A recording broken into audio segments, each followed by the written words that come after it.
సరైన వాడవని నిర్ణయించుకున్నాను. Yes, vice chancellor Mukundarao గారిని దారుణంగా హత్య చేసిన సంగతి నీకు తెలిసే ఉంటుంది. ఆ ముకుందరావు గారు నా భర్త.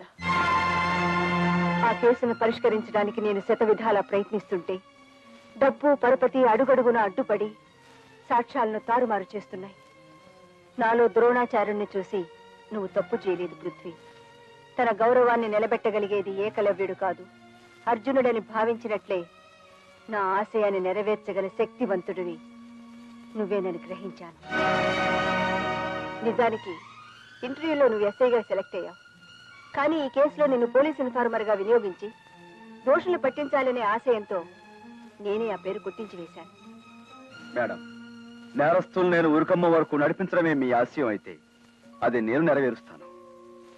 మీ పశువు కుంకాలు నేలరాల్చిన ఆ దుర్మార్గుణ్ణి చట్టానికి పట్టించడమే నా కర్తవ్యమని మీరు భావిస్తే తెగిన మీ పశువు తాడుకు మారుగా వాడి మెడకు ఉరితాడు నేను తగిలిస్తాను. చాలా సంతోషం పృథ్వీ. కానీ ఆ నరేంద్ర భూపతిని ఎదుర్కొని పోలీసులు చాలా సార్లు ఓడిపోయారు. రవి కాననిచో కవిగాంచునే అన్నారు పెద్దలు. పోలీసులు వెళ్లలేని చోటికి రౌడీ వెళ్లగలడు అంటాను నేను. అటువంటి దుర్మార్గులకు ఆశ్రయం ఇచ్చే రౌడీగా మారి సాక్ష్యం సంపాదించి ఆ నేరస్తుని మీ కాళ్ళ ముందు పడేస్తాను. అలా ఉద్యోగంలో చేరాను. ఆ ఉద్యోగంలో భాగంగానే వాళ్ళతో చెయ్యి కలిపి ఎమ్మెల్యేలను కిడ్నాప్ చేసి ప్రభుత్వాన్ని కూలదోయటానికి ప్రయత్నించిన వాళ్ళ ఆటలు కట్టించాను. సారీ బావా, పోలీస్ డిపార్ట్మెంట్ లో పనిచేస్తూ కూడా నేను అర్థం చేసుకోలేకపోయాను. నిత్యం డిటెక్టివ్ నవల్స్ చదివే ఓ చిన్న సైజు డిటెక్టివ్వి నేను ఒక పోలీస్ మనిషిని కనిపెట్టలేకపోయావా? అయితే ఆ పని పూర్తయ్యాకే అయ్యాకే నీ మెడలో 3 ముళ్ళు వేస్తా. ఏమిటి, 5వ సాక్షి దొరికిందా? ఎస్ సార్, ఆత్మాభిమానాన్ని అమ్ముకొని సాక్షి దొరికింది. Very good. సాక్షిని పూర్తి బందోబస్తు కోర్టుకు తీసుకెళ్ళండి.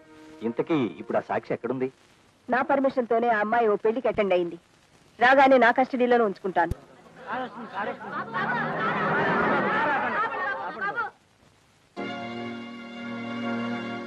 ఏమిటయ్యా, ఏమైంది?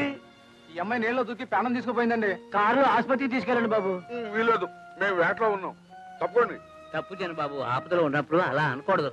తీసుకొచ్చి లోపల పడుకోబెట్టండి.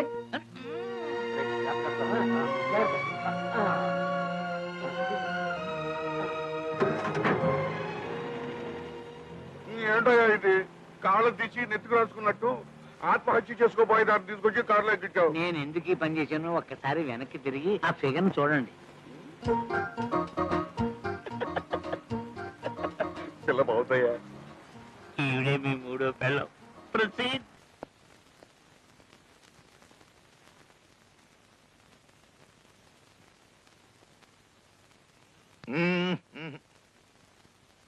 భూపతి గారు ఖాళీ. పోలీస్ స్టేషన్ నుంచి ఎలా తప్పించుకొచ్చావా? ఎలిమెంటరీ స్కూల్ పిల్లాడా, ఏమిటా ప్రశ్న? పోలీస్ స్టేషన్ లో మన అత్తారిల్లు కదా, అల్లుని పంపినట్టుగా లాంఛనాలతో బెయిల్ ఇచ్చి అలా సాగనంపారు.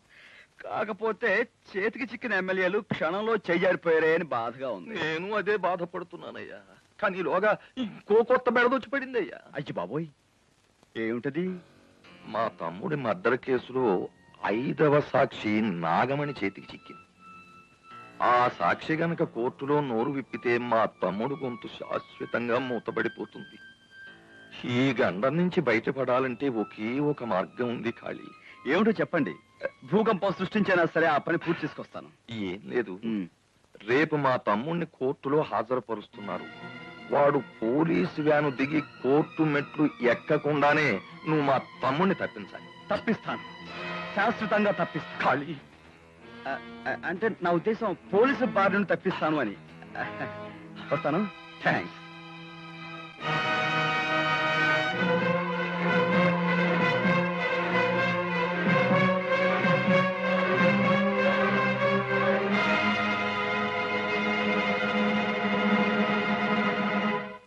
What is this? ఒక క్రిమినల్ కోర్టులో హాజరుపరచడానికి ఎంతమంది పోలీసులా? సార్, అతన్ని కోర్టు దగ్గర కిడ్నాప్ చేయబోతున్నారని ఇన్ఫర్మేషన్ వచ్చింది. అందుచేత కొంత పోలీస్ ఫోర్స్ ఏఎస్పీ గారి ఆధ్వర్యంలో కోర్టు దగ్గర, మరికొందరు బాంబే రూట్ లో 7వ కిలోమీటర్ దగ్గర నాతోనూ ఉంటారు. I see. ఇంతకీ ఇన్ఫర్మేషన్ ఇచ్చింది ఎవరు? స్టేట్ రౌడీగా మన డిపార్ట్మెంట్ ఎస్టాబ్లిష్ చేసిన కాళీచరణ్ ఉరఫ్ పృథ్వీరాజ్. చాలా జాగ్రత్తగా డీల్ చేసి ప్రాణ నష్టం జరగకుండా చూడండి. అలాగే సార్.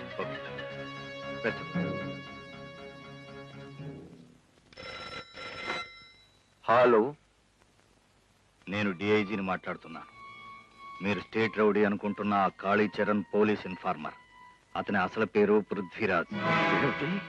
Kalicharan police informer? అవును. మీరు చేసే కిడ్నాపింగ్ డ్రామా ముగింపు వరకు ఎస్పీ నాగమణితో చెప్పేశాడు. ఆమె బొంబాయి రోడ్డు 7వ కిలోమీటర్ దగ్గర ఉంటుంది. తిమింగళాన్ని మింగగల ఈ భూపతి దగ్గర తెల్ల చేపల ఆటలు సాగవు. నేను ఆడి చూపిస్తాను డ్రామా. పట్టుకోండి పట్టుకోండి పట్టుకోండి పట్టుకోండి పట్టుకోండి. ఆగలాగా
కారటు తిప్పు. ఆ పక్క చెక్ పోస్ట్ ఉంది. ఆ పక్క చెక్ పోస్ట్ ఉంటే ఈ పక్క పోలీసులు ఉన్నారు. పోలీసులా? మరీ అంత స్టిల్ ఇవ్వకు. స్టీలు కాదు, ఇత్తడి కాదు. విషయం అర్థం కావడానికి కాస్త వివరంగా చెప్పండి. వివరాలు చెప్పడానికి ఏముంది? కాళీ ఉరఫ్ పృథ్వీరాజ్. నువ్వు ద్విపాత్రాభినయం చేస్తే నేను శతావధానం చేయగలను. నా రహస్యాలన్నీ తెలుసుకోవడానికి ఎస్పీ నాగమణి నిన్ను పోలీస్ ఇన్ఫార్మర్ గా నియమించిందన్న సంగతి కూడా తెలుసుకోలేనంతటి వెర్రి వెంగళప్పను కాదు. తెలుసుకున్నావుగా, అయితే వస్తా. ఆగు. నువ్వు తుపాకీ గుళ్ళకు కూడా భయపడవని నాకు తెలుసు. అటు చూడు.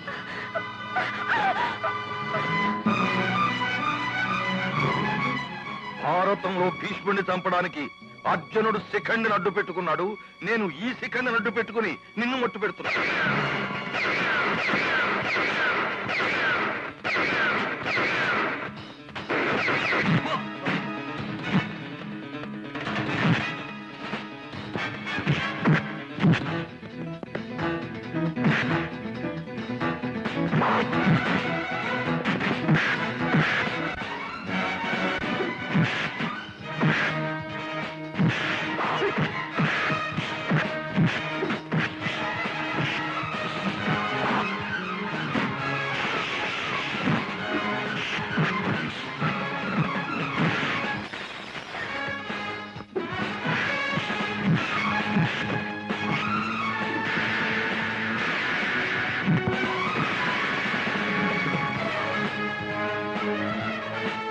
ఇన్స్పెక్టర్, మేడం, అనుకున్న ప్లాన్ ప్రకారం ఈ టైంకి రావాల్సిన పృథ్వీ ఇంకా రాలేదు.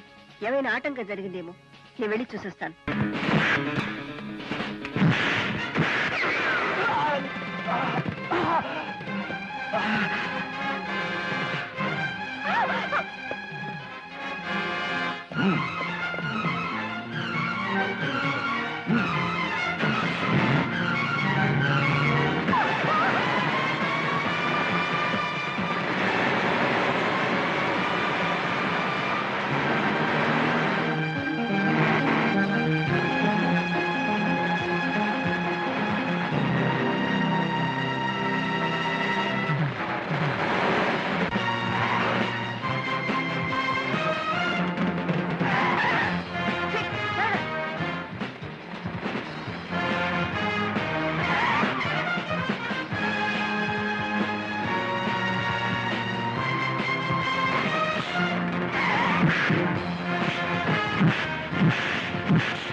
ఆ